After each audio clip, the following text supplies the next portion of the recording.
क्या कभी इस बात पर गौर किया है कि सड़क पर जो इंसान एकदम लेटेस्ट BMW चला रहा है और जिसके हाथ में बिल्कुल नया आईफोन प्रो है, वो सांख्यिकी रूप से यानी स्टैटिस्टिकली शायद उस इंसान के मुकाबले बैंक्रप्सी के ज़्यादा करीब हो सकता है जो बगल से एक पुरानी स्कूटी पर गुजर रहा है? ये बात सुनने में बहुत अटपटी लगती है ना।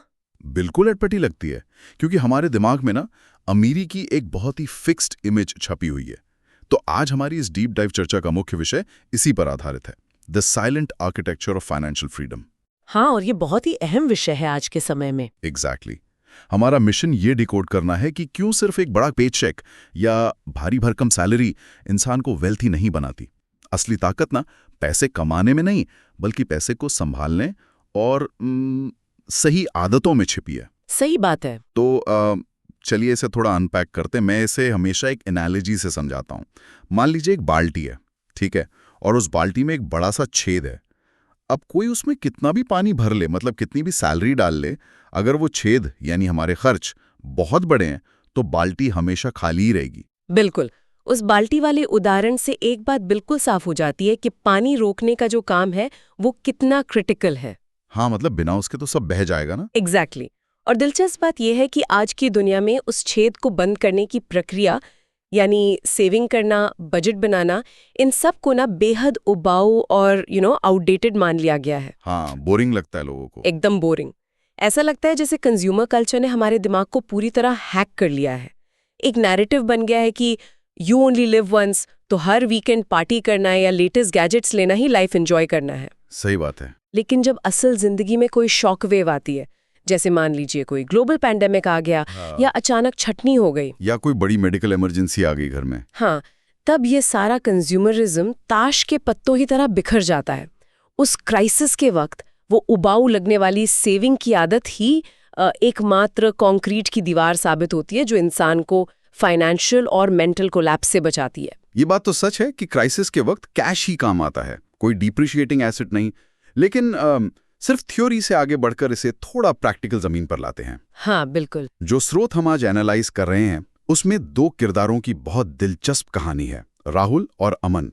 अब ये दोनों कोई अलग अलग बैकग्राउंड से नहीं आए थे। सबसे क्रिटिकल फैक्टर ये था कि इन दोनों की सैलरी बिल्कुल सेम थी। हाँ, ये बहुत जरूरी पॉइंट है। मतलब यहाँ ये बहस ही खत्म हो जाती है कि अरे मेरी सैलरी ज्यादा होती तो मैं भी अमीर होता। दोनों एक ही स्टार्टिंग लाइन पर खड़े थे, लेकिन 5 साल बाद उनका फाइनेंशियल ग्राफ बिल्कुल ऑपोजिट दिशा में जा रहा था। राहुल ने क्या किया? उसने शॉपिंग, गैजेट्स और कैफे में अंधाधुंध पैसे उड़ाए। और अमन ने अपना बजट बनाया। एग्जैक्टली। और नतीजा ये हुआ कि राहुल EMI के तनाव में पूरी तरह फंस गया, जबकि अमन 5 साल बाद पूरी तरह सुरक्षित था। तो फर्क सैलरी का नहीं था, फर्क था वर्तमान में जीने बनाम भविष्य बनाने का। हाँ, और उसके कारण पूरी तरह से बिहेवियरल फाइनेंस में छिपा है। ज्यादातर लोग वेल्थ क्रिएशन को एक मैथमेटिकल प्रॉब्लम समझते हैं, जबकि वो है नहीं। बिल्कुल नहीं। असल में ये एक साइकोलॉजिकल प्रॉब्लम है। राहुल के केस को ही देखें तो उसकी हाई इनकम ने उसे एक झूठा सेंस ऑफ सिक्योरिटी दे दिया था। मतलब उसे लगा कि पैसा हमेशा आता रहेगा। हाँ, उसे लगा कि हर महीने अकाउंट में जो बड़ा अमाउंट क्रेडिट हो रहा है वो कभी रुकेगा नहीं। इसी ओवर कॉन्फिडेंस में उसने हर वीकेंड महंगे कैफेज, लेटेस्ट इलेक्ट्रॉनिक्स और इंटरनेशनल ट्रिप्स पर पैसा खर्च करना शुरू कर दिया।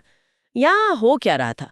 वो अपनी फ्यूचर इनकम को प्रेजेंट में खर्च कर रहा था। अरे वाह, ये बहुत गहरी बात है, अपनी फ्यूचर इनकम को आज खर्च करना। लेकिन इस पॉइंट पर मुझे एक बहुत ही वाजिब कंफ्यूजन है जो शायद कई लोग सोचते होंगे। बताइए। अगर कोई इंसान अपने आज के हर शौक को मार दे, अपनी हर इच्छा को दबा दे, तो क्या सेविंग करने का मतलब अपनी आज की खुशियों का गला घोटना नहीं है? ये बहुत कॉमन सवाल है। क्योंकि मेरा मतलब है, अगर इंसान अपनी जवानी के बेहतरीन सालों में सिर्फ कल के लिए पैसा जोड़ता रहे तो आज का क्या? क्या ये फाइनेंशियल आजादी के नाम पर आज को पूरी तरह बर्बाद करने जैसा नहीं है? देखिए, अगर हम इसे बड़ी पिक्चर से कनेक्ट करें तो ये बिल्कुल भी आज की खुशियों का गला घोटना नहीं है।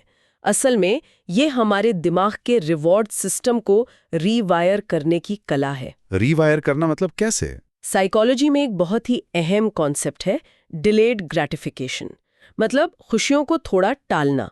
हमारा जो इवोल्यूशनरी ब्रेन है वो शॉर्ट टर्म सर्वाइवल के लिए वायर्ड है। उसे इंस्टेंट डोपामीन हिट चाहिए। हाँ, जैसे ही कोई नया फोन खरीदा या क्रेडिट कार्ड स्वाइप किया तो एकदम से खुशी मिलती है। एग्जैक्टली दिमाग को तुरंत एक डोपामिन किक मिलती है, लेकिन जो सफल लोग होते हैं वे इस बायोलॉजिकल ट्रैप को समझ जाते हैं। ओके। वे डिलेड ग्रेटिफिकेशन की प्रैक्टिस करते हैं। वे आज की उन छोटी और तुरंत खत्म हो जाने वाली खुशियों को इसलिए नहीं टालते क्योंकि उन्हें खुद को टॉर्चर करना है। वे इसलिए थोड़ा त्याग करते हैं क्योंकि वे भविष्य में एक बहुत बड़े मेंटल पीस खरीदना चाहते हैं। हाँ, ताकि कल उन्हें किसी के सामने हाथ ना फैलाना पड़े। बिल्कुल, ये चॉइस आज को बर्बाद करने की नहीं है, बल्कि ये इंश्योर करने की है कि कल किसी भी मजबूरी में आपको अपनी शर्तों से समझौता ना करना पड़े। यहाँ बात सच में बहुत दिलचस्प हो जाती है, क्योंकि अगर ये डिलेड ग्रेटिफिकेशन इतना ही लॉजिकल है, इतना ही पावरफुल है, तो राहुल जैसे पढ़े लिखे और हाई इनकम वाले लोग इसमें फेल क्यों हो जाते हैं? क्योंकि ये सिर्फ पर्सनल चॉइस नहीं है ना। हाँ, जब हम इसके मैकेनिज्म में जाते हैं तो समझ आता है कि ये एक बहुत बड़े सोशल प्रेशर का नतीजा है। हमारे समाज की जो दिखावे की संस्कृति है, आज लोग अमीर बनने से ज्यादा अमीर दिखना चाहते हैं। बिल्कुल सही कहा। महंगे फोन और ब्रांडेड कपड़े सिर्फ दूसरों को इंप्रेस करने के लिए खरीदे जा रहे हैं। अगर मैं एक एनालॉजी दूं तो ये लाइफस्टाइल इन्फ्लेशन एक हेडोनिक ट्रेडमिल की तरह है। लोग अपनी स्पीड यानी अपनी इनकम तो बढ़ाते हैं, लेकिन असल में वो पहुंचते कहीं नहीं है, बस ईएमआई के तनाव में वहीं के वहीं दौड़ते रहते हैं। ये ट्रेडमिल वाला मैकेनिज्म लाइफस्टाइल इन्फ्लेशन को बहुत परफेक्टली एक्सप्लेन करता है। होता क्या है कि जब किसी की सैलरी 20,000 से 50,000 होती है तो उसे अचानक लगने लगता है कि अब एक महंगा आईफोन उसकी जरूरत है। हाँ, जो चीज पहले लग्जरी थी वो अचानक बेसिक नेसेसिटी लगने लगती है। एग्जैक्टली और ये कोई एक्सीडेंट नहीं है। इंसान अपने कपड़ों, गैजेट्स और कार से समाज को ये सिग्नल दे रहा होता है कि देखो मैं भी सक्सेसफुल हूँ। पर इस स्टेटस गेम की कीमत बहुत भारी होती है। बहुत भारी, क्योंकि इंसान दौड़ तो पूरी ताकत से रहा होता है, पर फाइनेंशियल सिक्योरिटी के मामले में वो उसी जगह पे खड़ा रहता है।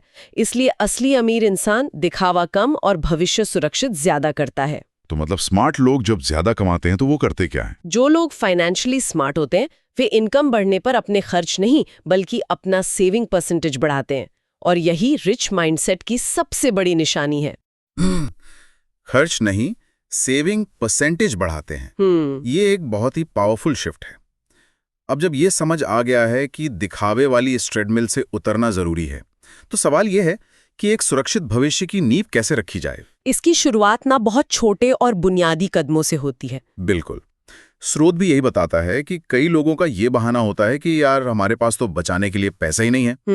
लेकिन असल में सेविंग अमाउंट से नहीं बल्कि आदत से शुरू होती है। सही बात है। अगर कोई रोज के सिर्फ 50 रुपए भी बचाए तो ये एक अनुशासन बनाता है। लेकिन मुझे यहाँ थोड़ा गहराई में जाना है। क्या रोज के 50 रुपए वाकई कोई बड़ा वित्तीय बदलाव ला सकते हैं? हाँ, लोग अक्सर इस 50 रुपए को बहुत छोटा समझते हैं। वही तो, आज की महंगाई में 50 रुपए की वैल्यू ही क्या है?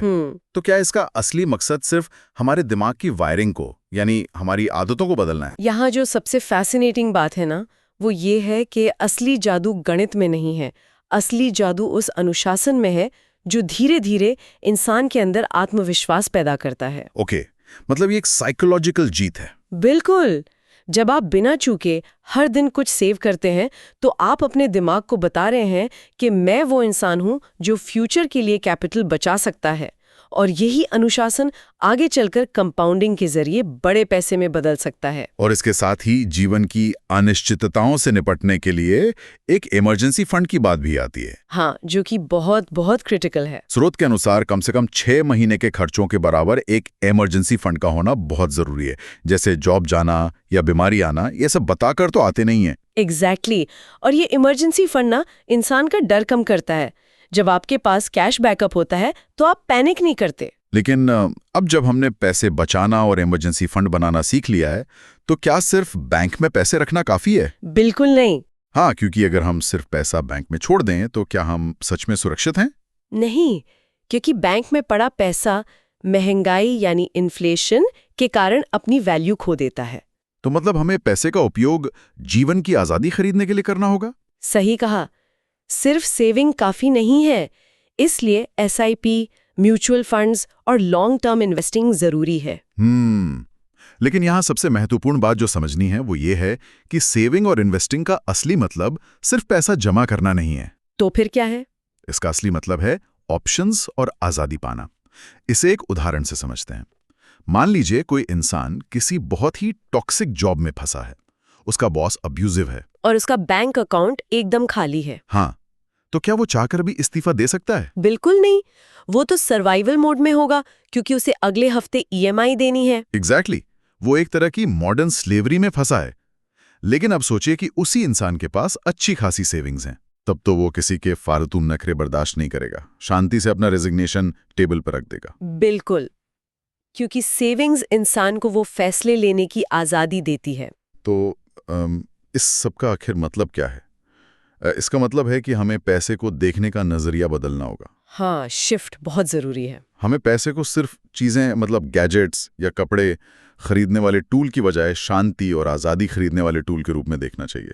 और यहाँ से एक बहुत ज़रूरी सवाल उठता है। क्या सवाल? क्या हम पैसे से चीज़ें खरीदकर सच में खुश हैं, या फिर हमें वो रियल लग्जरी चाहिए जो हमें अपनी शर्तों पर जीने की आज़ादी देती है?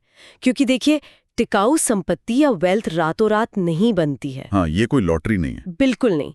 ये धीरे धीरे बनती है, बोरिंग आदतों से बनती है। तो इस डीप डाइव चर्चा को अगर हम समेटें तो जो अंतिम निष्कर्ष निकलता है वो बहुत पावरफुल है। हाँ, स्रोत से मिली सीख एकदम स्पष्ट है। असली रईसी दिखावे में नहीं है। असली रईसी रात की अच्छी नींद में है, शांति में है और जीवन में विकल्पों के होने में है। एग्जैक्टली। सेविंग शुरुआत में उबाऊ लग सकती है, ऐसा लग सकता है कि हम आज का मजा खराब कर रहे हैं। पर असल में यही भविष्य की सबसे बड़ी ताकत बनती है। बिल्कुल। तो आज की इस चर्चा को खत्म करने से पहले मैं एक सोचने पर मजबूर करने वाला विचार छोड़ना चाहूंगा। हम सब अपनी जिंदगी में बहुत सी चीजों के पीछे भागते हैं। सही बात है। पर जरा सोचिए, अगर जिंदगी में असली लग्जरी अपनी शर्तों पर फैसले लेने की आजादी है, तो आज हमारी जिंदगी में वो कौन सी जरूरत या ऐसा कौन सा शौक है जिसे हम बहुत अहम मानते हैं, लेकिन वो चुपचाप हमारे भविष्य की आजादी को चुरा रहा है? बहुत गहरा सवाल है ये। हाँ, इस पर जरूर विचार कीजिएगा।